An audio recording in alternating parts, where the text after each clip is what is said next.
ఇబ్బంది పడుతున్నటువంటి వాళ్ళందరికీ కూడా దరఖాస్తు ఫామ్ నింపి వాళ్ళ యొక్క దరఖాస్తు తీసుకోవాలని ఇక్కడికి అధికారులను పంపించడం జరిగింది మన సీఎం రేవంత్ రెడ్డి గారు.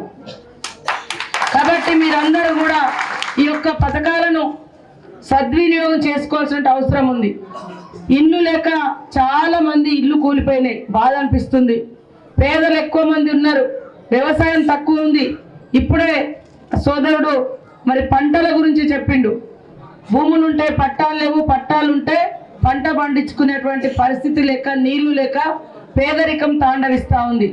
కాబట్టి అలాంటి పేదరికాన్ని మరి పారదోలాలి, తరిమి కొట్టాలి అంటే ఈ యొక్క సంక్షేమ పథకాలతో పాటు ఆ గ్రామానికి అవసరం ఉన్నటువంటి స్వయం ఉపాధి కార్యక్రమాలు, 2 పంటలకు నీళ్లను కూడా ఏర్పాటు చేసుకోవాలి.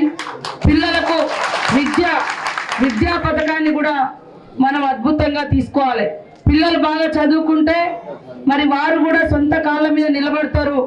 వాళ్ళకు వాళ్ళు బాగుపడమే కాకుండా ఊరికేం కావాలో కూడా ఆలోచించి ఈ గ్రామాన్ని, ఈ ప్రాంతాన్ని, ఈ దేశాన్ని బాగు చేయాలంటే విద్య అనేది చాలా ఇంపార్టెంట్, చదువు అనేది. కాబట్టి మీరు చెప్పినట్టుగా మొదటిసారి నేను ఈ గ్రామానికి వచ్చిన కలెక్టర్ గారికి, సంబంధిత అధికారులు కూడా ఈ గ్రామంలో ఉన్నటువంటి మేజర్ సమస్యలు ఏమేమి ఉన్నాయో తీసుకొస్తే తప్పకుండా నిధులు కేటాయించి ఈ గ్రామాన్ని ఒక మోడల్ విలేజ్గా, ఆదర్శవంతమైన గ్రామంగా తీర్చిదిద్దుదామని కూడా ఈ సందర్భంగా తెలియజేస్తా ఉన్నాను. అదేవిధంగా ఈ 6 గ్యారంటీల పథకాలలో మనకు మరి మొదట మహిళలందరూ, ఇక్కడ అక్కలు చాలా మంది వచ్చిర్రు, ఆడవాళ్ళ యొక్క పరిస్థితిని చూసి సీఎం గారు, సోనియమ్మ గారు బస్ ఫ్రీ చేయడం జరిగింది. రోజుకు మరి ఎక్కడికైనా వెళ్ళాలంటే ఎంతో ఖర్చుతో కూడుకున్నటువంటి వ్యవస్థ కాబట్టి బస్ ఫ్రీ ఉంది. ఆరోగ్యం కూడా రాజీవ్ ఆరోగ్యశ్రీ పథకం కింద 10 లక్షల వరకు మీకు ఉచితంగా వైద్యం కూడా అందించడం కోసం మేము మంత్రులుగా ప్రమాణం స్వీకారం చేసినటువంటి 2 రోజులలోనే మరి సోనియమ్మ బర్త్డే సందర్భంగా ఆనాడు తెలంగాణను ప్రకటించిన రోజును దృష్టిలో పెట్టుకొని డిసెంబర్ 9వ తారీఖు నాడే మరి ఉచిత బస్సు ప్రయాణము, అందరికీ ఆరోగ్యశ్రీ, రాజీవ్ ఆరోగ్యశ్రీ పథకాన్ని పెట్టి ఇప్పుడు మరి ఇందిరమ్మ ఇళ్ల కోసం గృహజ్యోతి అంటే ఉచితంగా 200 యూనిట్ల వరకు మీకు కరెంటు ఫ్రీ. దాదాపుగా ఇళ్లలో అందరికి కరెంటు ఫ్రీగానే ఉంటుంది. ఈ 200 యూనిట్లు ఇస్తే దాదాపుగా ఇక్కడ మనకు ఒక 2 బుగ్గలు, ఒక ఫ్యాను, చిన్న చిన్న వస్తువులు ఉంటాయి. అలాంటి వాళ్ళందరికీ కూడా 200 యూనిట్ల కరెంటు ఫ్రీ వస్తుంది.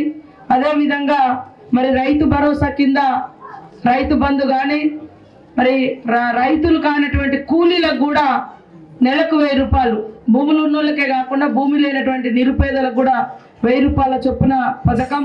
మహాలక్ష్మిలో గ్యాస్ పథకం కానీ, ప్రతి మహిళకు 2500 కానీ, ఉచితంగా బస్సు ప్రయాణం కానీ, ఇలాంటి కార్యక్రమాలతోటి ఈరోజు మీకు అందరికీ మరి కౌంటర్లు ఏర్పాటు చేసి క్యూ లైన్లలో గతంలో లాగా జిరాక్స్ సెంటర్ల కాడ పోయి రోజుల తరబడి, మీ సేవ కాడికి పోయి రోజుల తరబడి అప్లికేషన్లు పెట్టి ఇబ్బందులు పడేటువంటి పరిస్థితి ఉంది. కానీ అట్లా లేకుండా మన సీఎం గారు రేవంత్ రెడ్డి గారు మీకు పైసా ఖర్చు లేకుండా దరఖాస్తు ఫారాలు కూడా మనమే ప్రింట్ చేసి వీలైనంత వరకు మేమే నింపిస్తాం మీరు చెప్పిన పద్ధతి ప్రకారం. అది కాకుంటే అక్కడ మీ ఇంట్లో ఎవరైనా చదువుకున్న పిల్లలు ఉంటే వారితో కూడా రాయించుకొని దాని మీద అప్లికేషన్ ఫామ్ మీద ఒక ఫోటో పెట్టుకోండి, ఆధార్ కార్డు నెంబర్ వేసుకోండి, రేషన్ కార్డు నెంబర్ వేసుకోండి. ఇవి మాత్రం తప్పకుండా వచ్చేటప్పుడు పట్టుకొచ్చు.